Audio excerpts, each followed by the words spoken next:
Salut tout le monde! Après presque 3 mois de pause, Gotham est enfin de retour ce soir avec le 15e épisode de la saison 3 qui s'appelle How the Riddler Got His Name et je vais vous dire ce que j'en ai pensé ici. Mais dans ma review, il va y avoir des spoilers sur l'épisode évidemment, donc si vous l'avez pas encore vu, allez le voir puis revenez dans la vidéo après. Cet épisode-ci est principalement concentré sur Enigma suite à ce qu'il a fait dans le Winter Finale quand il a tiré sur le pingouin parce qu'il avait tué Isabella. Puis moi je pensais qu'il l'avait fait sans regret puis que ça y faisait genre à peu près ni chaud ni froid de le faire, mais on se rend compte dans cet épisode-ci que c'est pas le cas. Il regrette, il regrette pas, mais il se sent un peu mal de plus avoir d'amis parce qu'il reconnaît que Pingouin était très important pour son développement personnel et dans sa vie en tant qu'ami et comme coach de vie, comme il dit lui-même. Et là, il a commencé à prendre des pilules, puis il est pas mal addict à ça, puis ça lui donne des hallucinations. C'est pas la première fois qu'on voit ça dans Gotham, c'est quand même récurrent comme technique utilisée par les scénaristes pour faire évoluer un personnage, mais là, ces pilules lui donnent des hallucinations du pingouin qui représente dans le fond son autre personnalité qui veut lui faire comprendre qu'il est rien sans le pingouin, puis qu'il vaut comme pas de la merde, puis qu'il peut pas être l'espèce de psychopathe qui était avant, puis qu'il peut juste être le loser qui était au début de la série. Fait que là, il se dit no way, c'est pas vrai. Fait que il décide de tuer plusieurs personnes à Gotham, les plus intelligentes, comme des artistes, des philosophes, des profs, avec des énigmes. On le voit dans la première scène de l'épisode, il enferme un prof dans son labo, un prof de chimie.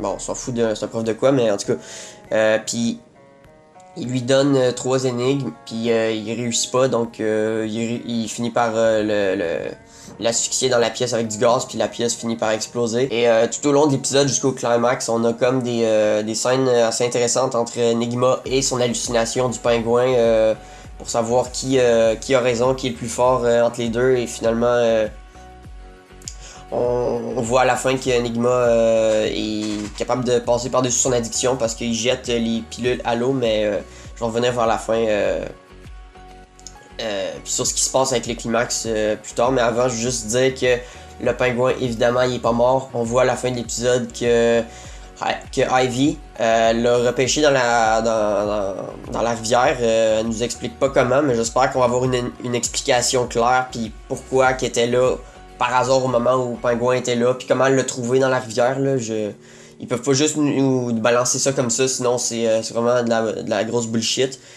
Mais je m'attendais quand même pas à ce qu'il meure là, dans le Winter Finale, parce que le Pingouin c'est comme un des éléments principaux du show. C'est comme si il tuait Selina ou Alfred, là, ça ferait pas vraiment de sens. Donc j'accepte le fait qu'il soit pas mort, je m'y attendais, mais en même temps je veux une explication logique sur pourquoi et comment Ivy l'a trouvé. Et on va sûrement l'avoir dans le prochain épisode. Parce que cette scène-là où on voit que Pingouin est toujours vivant est à la fin. Mais bon, pour revenir à Enigma, il veut non seulement être capable d'être lui-même sans le pingouin, parce qu'il sait pas qu'il est toujours vivant, et il veut aussi être un méchant. Il dit lui-même I want to be a villain. Donc il cherche un Nemesis, donc un good guy pour avoir un genre de guerre éternelle avec lui pour se donner une raison d'être.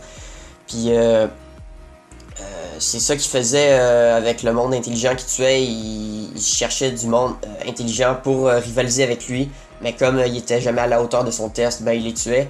Et finalement, on voit qu'il s'est trouvé un bon rival en Lucius Fox. Ce qu'il fait, c'est qu'il se sert de Harvey pour attirer Lucius Fox dans son piège. Puis il menace même les cadets de la police. Mais finalement, on se rend compte qu'il n'y avait pas de gros danger. Dans le climax de l'épisode, si on peut appeler ça un climax, c'est plus un climax mental que physique, mais Fox doit répondre à 3 énigmes de Edward, comme les autres devaient faire, mais il fait les 2 premières, mais il réussit la 3e, fait ok.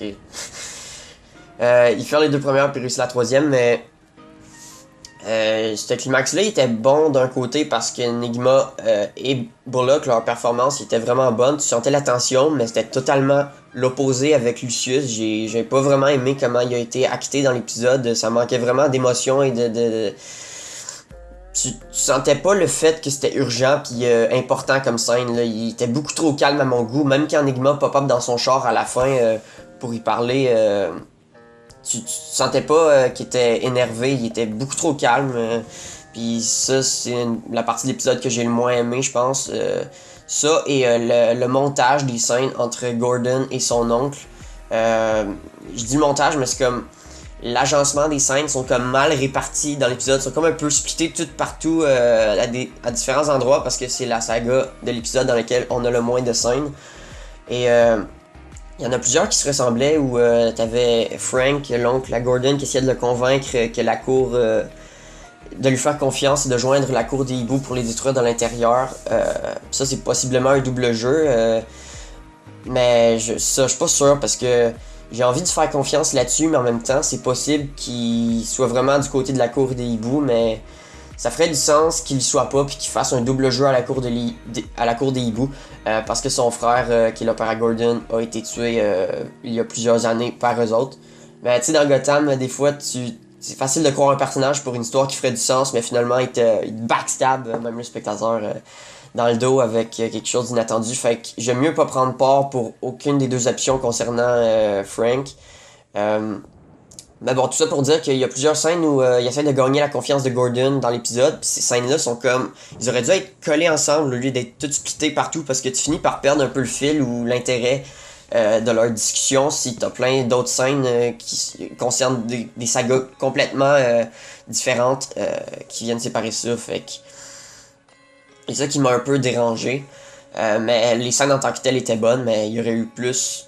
Le suspense ou l'intrigue aurait été plus au rendez-vous si les scènes étaient plus collées ensemble. Puis en parlant de la cour des hiboux, ils ont envoyé le double de Bruce pour le remplacer. Puis on sait pas trop ce qu'il va faire. Ben, j'imagine qu'il va comme... Ils vont se servir du double de Bruce pour prendre contrôle totalement de Wayne Enterprises. Si c'était pas déjà le cas, là, ils vont l'avoir parce que si personne se rend compte que c'est le double de Bruce, à presque 100%, ben...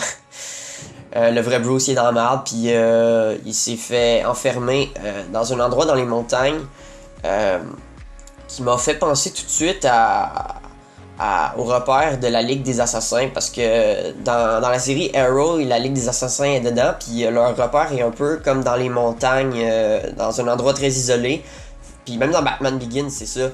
Donc je me dis peut-être que c'est ça, tu sais, peut-être que la cour des hiboux est alliée secrètement avec la Ligue des Assassins. Il y a eu des rumeurs comme quoi Ra's al Ghul pourrait être dans Gotham, puis ça j'aimerais vraiment ça parce que c'est mon méchant DC préféré, encore plus que le Joker. Oui, je l'assume, j'ai pas honte de ça, ok, j'aime mieux Ra's al Ghul que le Joker, je tiens à le dire. Puis c'est ça, j'aimerais vraiment ça qu'il soit dans la série, ça pourrait être le fun, non, ce serait sick. Puis bon, concernant le double de Bruce, j'espère qu'Alfred va s'en rendre compte que c'est pas lui, parce que il y a quand même une différence avec le vrai Bruce, là. Physiquement, il est pareil. Mais au niveau de ses expressions faciales, il y a une espèce d'air arrogant puis suffisant qui me tape ses nerfs, là. Il a l'air vraiment prétentieux, puis il regarde le monde comme s'il était au-dessus d'eux, puis ça me gosse. Fait que j'espère que le double de Bruce va se faire casser la gueule dans la fin de la saison ou dans le season finale. Je sais pas quand Bruce va se faire sortir de prison, de l'endroit où il est enfermé. Je sais pas comment ça va se passer avec le double de Bruce et Alfred. J'ai pas vraiment d'idée ou de théorie, mais si vous en avez, dites-moi-les. Mais je l'avais dit, je reviendrai à Enigma. À la fin, il a jeté les pilules qui lui faisaient halluciner Oswald dans la rivière de Gotham. Puis fait que là...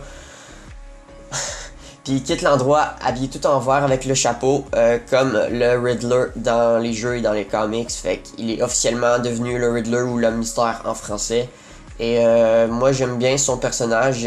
Quand la série a commencé, j'aimais pas tant le Riddler parce que je l'avais vu dans d'autres adaptations de l'univers Batman. Mais là, cette interprétation-là et cette version-là dans Gotham, je l'aime vraiment plus, fait que je suis quand même excité de voir ce qu'il va faire. Voilà, c'était mon avis sur l'épisode de How the Riddler Got His Name.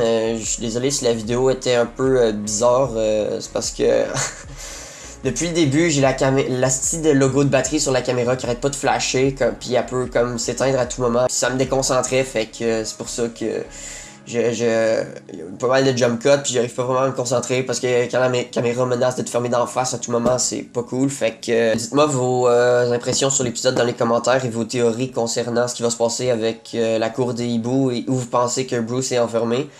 Et sur ce, on se revoit mercredi dans ma review de Arrow qui reprend. Ciao guys!